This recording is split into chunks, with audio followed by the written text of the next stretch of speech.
Hi folks, this is Tony for aminutetomidnight.com. Hope this video with some important information in will be helpful to you. What underpins a world order is always the financial system. I was very privileged. My father was an advisor to Nixon when they came off the gold standard in '71, and so I was brought up with a kind of inside view of how very important the financial structure is to absolutely everything else. And what we're seeing in the world today, I think, is we are on the brink of a dramatic change where we are about to, and I'll say this boldly, we're about to abandon the traditional system of money and accounting and introduce a new one. And the new accounting is what we call blockchain. It means digital. It means having a almost perfect record of every single transaction that happens in the economy, which will give us far greater clarity over what's going on. It also raises huge dangers in terms of the balance of power between states and citizens. In my opinion, we're going to need a digital constitution of human rights if we're going to have digital money. But also, this new money will be sovereign in nature. Most people think that digital money is crypto and private, but what I see are superpowers introducing digital currency. The Chinese were the first. The US is on the brink, I think, of moving in the same direction. The Europeans have committed to that as well. And the question is, will that new system of digital money and digital accounting accommodate the competing needs of the citizens of all these locations so that every human being has a chance to have a better life? Because that's the only measure of whether a world order really serves. In an article at leohyman.com, he says this: bombshell video, economist at World Government Summit says new financial world order about to shift in dramatic new direction.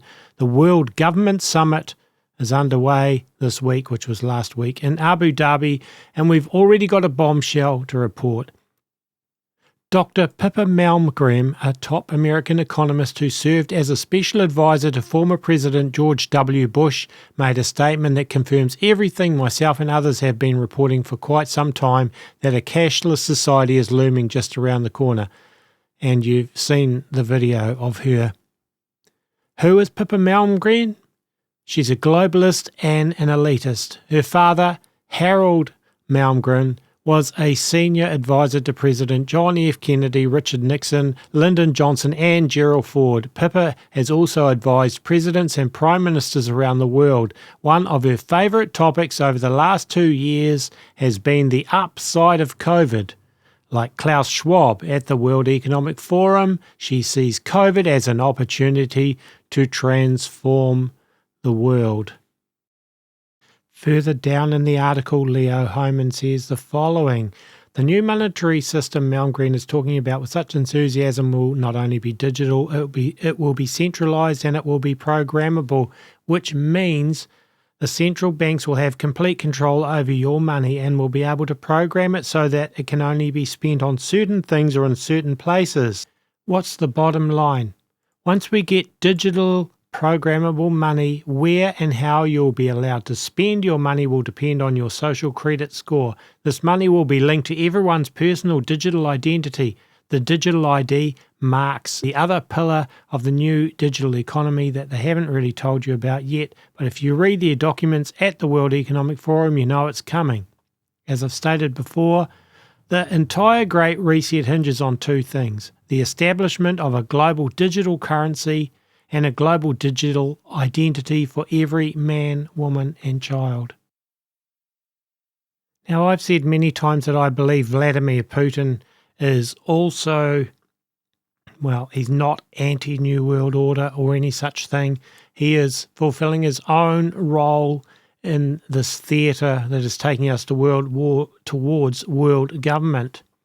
Here is an article that appeared on Russia Today, RT, on the 30th of January 2022, peace with US only possible after New World Order, Putin ally. Speaking as part of an interview with Ukraine RU earlier this week, Alexei Pushkov, a close ally of President Vladimir Putin, who previously served as chairman of State Duma Foreign Affairs Committee, cast his view on the current power dynamic on the world stage. The US is a hegemon that is gradually losing its position in the world, he claimed. They suffered a very serious defeat in the Middle East. They lost Syria. They lost the battle for Afghanistan. They were forced to withdraw almost all their troops from Iraq at the end of 2021. The US no longer treats us as a secondary power, he explained. They treat us as a paramount power, which is why they cite Russia, not China, as one of the main problems facing the Biden administration in 2022. Pushkov warned that it will be a year of crisis between Washington and Moscow. As I understand it, they now want to solve the Russia problem, that is, to subjugate practically all of Europe, pushing Russia to its very outskirts, he said. This is exactly what they need Ukraine for. The next phase will be a political, even military confrontation with China. Pushkov added that the American political and financial empire believe that they are the only ones who can run the world and do not intend to let anyone else take the helms. So until a new world order is established in which the US is weaker and its role is diminished, we will be in more or less acute political conflict with them.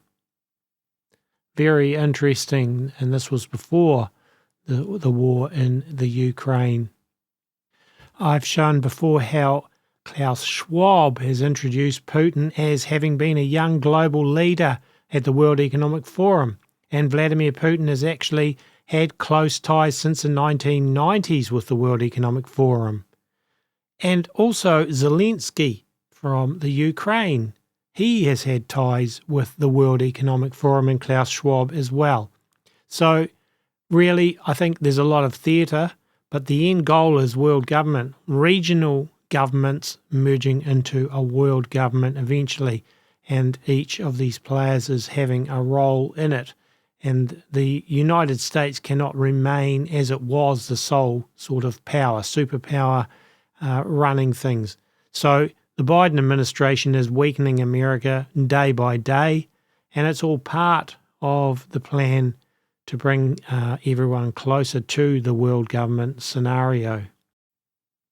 For some reason, some folks seem to think that Elon Musk is a good guy, your friend, fighting against the bad system and so on, and nothing could be further from the truth. I just want to expose a little bit briefly on Elon Musk, starting with an article on Bloomberg from March 18th, 2008. You will know that I've been covering how many, almost all, in fact, of people in any position of great authority and power or influence in the world has gone through Klaus Schwab's School of Young Global Leaders. Well, this article shows you that Elon Musk also went through Klaus Schwab's School of Young Global Leaders. I'll read a bit of the article. The article is titled, Young Global Leaders, Anderson Cooper and Leonardo DiCaprio are in the most exclusive private social network in the world. The World Economic Forum out of Davos just announced its new 2008 list of young global leaders in a growing universe of private social networks. The Young Global Leaders Network has got to be one of, if not the most exclusive around. Now you can go through down, you will see the name of Gavin Newsom, who is currently the governor of California. And there's a whole bunch more. I won't go through them all, but if you go down, and of course Leonardo DiCaprio, who's mentioned, but if you go down the article, you'll see Elon Musk, the chairman of Tesla Motors, the much publicized electric sports car company, is a new young global leader. So there you have it. Now I want to take you back to an article from 2017 at the New American, written by Alex Newman. At World Government Summit, top globalists drop the mask. Now I'll just go down. One speaker, tax-funded billionaire Elon Musk, even claimed humans must merge with machines and governments must give everyone an income. Down further in the article again, Outside of government and tax-funded globalist international organisations, a number of allegedly private sector representatives also attended the World Government Summit. They pushed the same globalist agenda but with some additional and potentially terrifying new twists. Billionaire businessman Elon Musk, for example, a self-styled entrepreneur who has been criticised for relying so heavily on government subsidies to fund his various schemes, pushed forward a number of important establishment talking points. Among other elements, he advocated the transformation of human beings into cyborgs, as well as a globalist scheme to have governments radically increase people's dependence on government by providing a universal basic income to everyone on the planet. According to Musk, big changes are coming in the economy, and so many people will be unemployed in the future. As such, governments must rescue them by providing for everyone a universal basic income. Now, many of you probably know about Elon Musk's Neuralink and the brain implant chips. Well, here's just a little bit of information. Elon Musk's Neuralink plans to implant chips in human brains to treat neural disorders. Musk's Neuralink began recruiting for a clinical trial director, bringing it one step closer to developing technology that could connect the human mind directly to devices. In a tweet from 2019, Elon Musk said this: "Long term, it's about coupling the collective will of humanity to artificial intelligence. Short term, it's about improving the lives of those with brain or spine problems." So there you go. That's really where this is going, and it's part of Klaus Schwab's transhumanist fourth industrial revolution dream. Really, Elon Musk is a puppet playing for that same team, the World Economic Forum, Klaus Schwab, and the Luciferian elite.